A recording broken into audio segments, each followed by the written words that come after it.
आङो सापागुरि इउएन एकाडेमि बेखौ जिहेतु खुलिनाया बारा गोबाव जायाखै आं मिथिगौ बिनि सामलायगिरिफोर आरो दा नै जे गथ'फोरनि माखासे पारफरमेन्स नुफैनानै आं बिराद गोजोननाय मोनदों।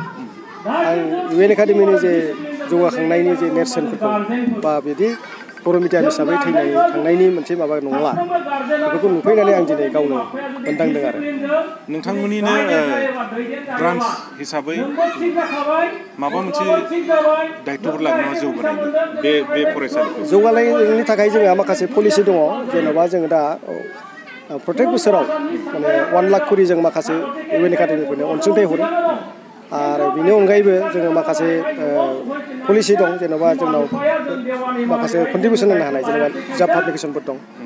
बेफोरबायदिखौ जोङो सिगां समफ्राव जोङो बिसोरनो लायाखै आरो माने ओरैनो हरदों एसे फाननानै ला जा मोनो आरो नैबे अनसुंथाइ हरनाय बेखिनि दं आरो जायफोर निट माबाफोर आरो बेखौ जोङो सेन्ट्रेल इउएन एकाडेमि हिसाबै हरो आरो बर' राव बा बर' सोलोंथाइखौ फेहेरनायनि थाखाय नोंथांमोना उनावहाय माबायदि खामानि मावनो थाखाय जोंथ' अरायबो बेखौ थिग खालामनानै दंखायो आरो नैबे दा इउनिभारसिटि लेभेलसिम थांनाय माने फुल अट'नमि लानानै इउजिसिआ गभर्नमेन्ट अफ इन्डिया एनइपिआव जेरैखि होदों अट'नमि दा बेफोरबायदि मोनोब्ला जों हयथ' फुल फ्लेजेड खामानि मावनो हागोन बिसिम जोंहा उद्देश्य दङ।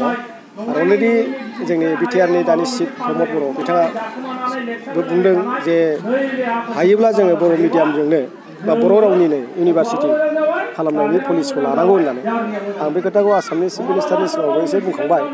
बिथाङा बुंदों सिलेबासफोरखौ बानायनानै खालामबाय थाखा जानो हायो ना हाया होनना सोंदों जे जोङो मेक्सिमाम साबजेक्टखौ हायाब्लाबो मेजर साबजेक्टखौ जों जाहाथे बर'नि मेइन स्टाडिसाव लांनानै जों खालामनो हायो बेबायदि लेभेलाव थांखियाव जों दंगासिनो दं आरो बिनि थाखाय जोङो माखासे सिंनि जे खामानिफोर एक्टिभिटिसफोर बेखौ मावगासिनो दं आरो जों आसा खालामदों उनाव हागोन आरो गासै जोङो इउएन एकाडेमि सापागुरिया दिनै 13 आरो 14 अक्ट'बराव साननैनि हाबाफारि लानानै गायसनथाइ सान फालिदों। जे इउएन एकाडेमि सापागुरिखौ 2017नि 14 अक्ट'बराव गायसननाय जादोंमोन। बियो मोनसे क'क्राझाराव थानाय इउएन एकाडेमिनिनो मोनसे दालाय आरो बियो फरायसालियाव जोङो दिनै आसा खालामनाय बादि जोङो दिनै फरायसाफोर मोननो थांगासिनो दङ। बे खुलिजेननायाव 42 साल'मोन आरो बे समाव जोङो सिन्था खालामदोंमोन जे बे जोंनि इउएन एकाडेमि सापागुरिया थांनानै थागोन ना थाया। नाथाय जोङो दिनै नुदों रायजो राजाफोरनि अनसायनाय आरो जोंनि ओनसोलनि सानसुमैफोरनि मददजों दिनै बे फरायसालियाव फरायसाफ्रा बांबोगासिनो दङ।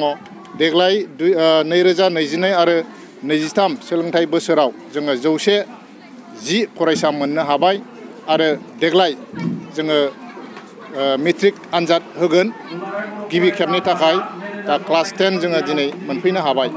थ' जोंनो दिनै गेवलां मेलावहाय मिरु इउएन एकाडेमिनि डिरेक्टर कृष्ण गपाल बसुमतारिया नुजाफैदों जोंखौ थुलुंगा होफैदों।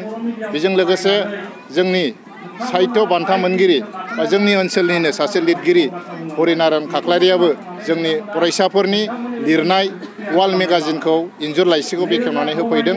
बेजों लोगोसे जोंनि बारग' फोरोंगिरि आरो ओनसोलनि जे गोरों गोराफ्रा बाहागो लानानै आरो गार्जेनफ्रा साफ्रोमबो गार्जेनफ्रा फैनानै बाहागो लाफैदों।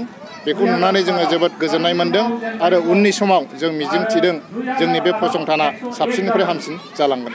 साननैनि माबायाव मा आयदाफारि लायामोन जोङो गिबि हाबाफारि हिसाबै जोङो फरायसाफोरनि जे मोनसे थुनलाइ बादायलायनाय बे मोनसे सोरजिलु माने रनसाय लिरनाय बादायनाय आरो खन्थाइ लिरनाय बादायनाय आरो बिनिफ्राय जोङो डिबेट बायदिसिना लानाय जादोंमोन आरो बेजों लोगोसे मोसानाय देमसि मोसानाय जावजा मोसानाय आरो गोदान मेथाइ खननाय बेफोरखौ जोङो मैया लानाय जादोंमोन।